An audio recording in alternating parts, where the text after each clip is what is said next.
નમસ્કાર, આપ જોઈ રહ્યા છો નેશન પ્લસ ન્યૂઝ. હું છું આપની સાથે હેતલ ભગત.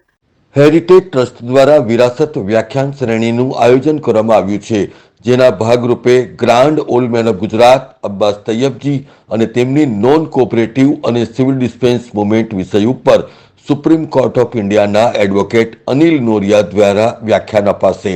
અનિલ નોરિયા પોતે ભારતના સુપ્રીમ કોર્ટના એડવોકેટ છે અને તેઓ ભૂતપૂર્વ વરિષ્ઠ ફેલો, નહેરુ મેમોરિયલ મ્યુઝિયમ અને લાઇબ્રેરી તેમજ Mahavir Tyagi foundation for political and economic ડિસેન્સીના તેઓ સ્થાપક અને ટ્રસ્ટી પણ છે.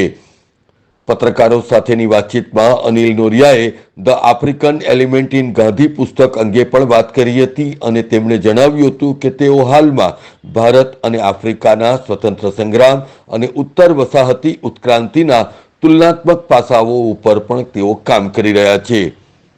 अब्बास तैयब जी साहब बड़ौदा के थे, काम्बे में पैदा हुए और उनका बहुत बड़ा कंट्रीब्यूशन हमारे फ्रीडम स्ट्रगल में रहा है. वो गांधी जी के बहुत साथी रहे और 1930 की मूवमेंट में तो गांधी जी के सक्सेसर बने.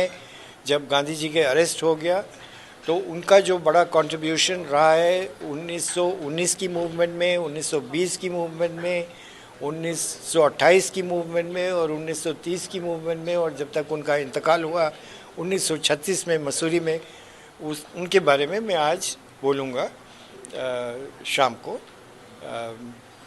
विरासत लेक्चर सीरीज़ में. सर, इतने सारे फ्रीडम फाइटर हो चुके, क्या विशेष रहा है उनके अंदर? वही मैं आपको समझाऊंगा कि उनका बहुत बड़ा पोजीशन रहा है हिंदुस्तान के स्ट्रगल में. 1919 की कमेटी जो बनी पंजाब में, जो जलियांवाला बाग मैसेकर हुआ, वो जो कमेटी बनी, उस नॉन ऑफिशियल कमेटी, उसमें वो सबसे सीनियर मेंबर थे. उसका उन्होंने जो काम किया वो मैं बताऊंगा. 1920 में नॉन कोऑपरेशन के डिसीजन में उनका बहुत बड़ा रोल रहा. उनका बारदोली सत्याग्रह 1928 में बहुत बड़ा रोल रहा.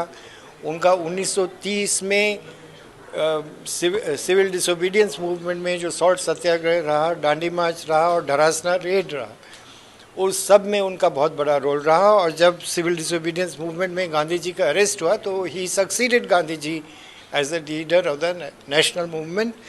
गांधी जी ने उनको नॉमिनेट किया एज हिज सक्सेसर, अपना सक्सेसर बनाया. गांधी जी ने उत्तरदायी बनाया नेशनल मूवमेंट सिविल डिसोबीडियंस का. नहीं, Abbas Tyab ji became the national leader in 1930.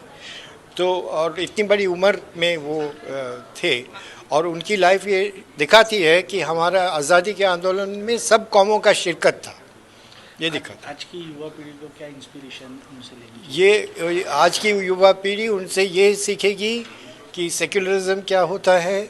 हमारा फ्रीडम स्ट्रगल के लिए जो सैक्रिफाइसेस लोगों ने करी, वो कितना ज़्यादा करा, इतनी बड़ी बड़ी उम्र में जेल गए और कंस्ट्रक्टिव वर्क्स के साथ करा. मतलब without bitterness they struggled for the country. किसी के लिए बिटरनेस नहीं रखा और इसी सब कम्युनिटीज़ के लिए काम किया और पुअर के लिए ख़ास तौर से काम किया और अपनी लाइफस्टाइल बदला. जो आदमी बड़ौदा का चीफ जस्टिस रहा हो, उसने अब जाके जेल जा रहा है फ्रीडम के लिए, तो वो बहुत बड़ी बात है. क्या आपका परिचय? मैं तो वकालत करता हूँ सुप्रीम कोर्ट में और बीच बीच में लिखता हूँ, स्टडी करता हूँ. कैमरामैन नवनीत परमार साथे सत्यम नेवस्कर, नेशन प्लस न्यूज, वडोदरा. સમાચારોના સતત અપડેટ મેળવવા માટે અમારી નેશન પ્લસ ન્યૂઝની યુટ્યુબ ચેનલને સબસ્ક્રાઇબ કરો, બેલ આઇકન દબાવો અને જોડાયેલા રહો ફેસબુક, ઇન્સ્ટાગ્રામ અને ટ્વિટર પર.